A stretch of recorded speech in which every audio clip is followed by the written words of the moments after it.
nagsimula ang sakit ko noong January 2009. Isang gabi, biglang sumakit ang aking tiyan, napakasakit. Hindi ako makagalaw, hindi ako lakad, hindi ako makakain, hindi ako makainom.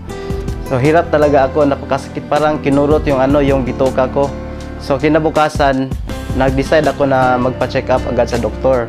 So pagdating ko sa doktor, sabi niya sa akin, kailangan ko raw na mag-ultrasound. So binigyan niya lang ako ng pain reliever. Kaso lalong sumakit, lalong sumakit yung tiyan ko. So kinabukasan, nagpa-ultrasound ako kaagad. So ang resulta lumabas na mayroon pala akong 1.6 cm na kidney stone. Pagkatapos noon, binigay ko ang resulta sa doktor. Binalik ko ang resulta. Sabi ng doktor, kailangan ko daw na magpa-opera. Kaso walang laser dito sa Tagbilaran. So kailangan pumunta sa Cebu. Wala ko sa kondisyon, so napakasakit talaga. So naalala ko yung kapatid ko na meron siyang ini-endorse na produkto. So tinawagan ko siya. Pagkatapos noon, dumating siya, nakita kami. So binigay niya sa akin yung C24/7. So sabi niya sa akin, subukan mo lang yan.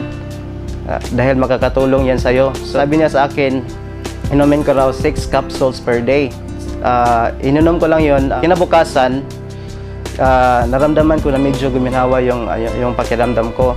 So makakain ako, makagalaw na ako. So pinagpatuloy ko lang yung pag-inom.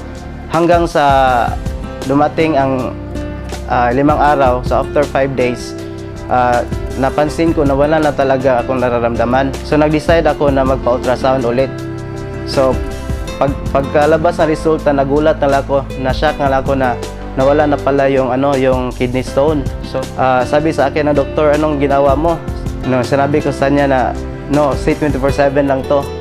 Pagkatapos umuwi na ako sa amin, napakasaya ko. Na-save ko yung pera ko para opera. So hindi na ako na-operahan.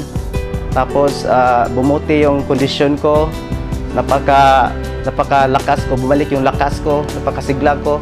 So nawala lahat. So laking pasalamat ko una-una sa AIM Global, dahil kung walang AIM Global, walang C24/7. At sa aking kapatid rin, dahil kung wala siya, hindi ako gagaling, hindi ko masubukan yung produkto.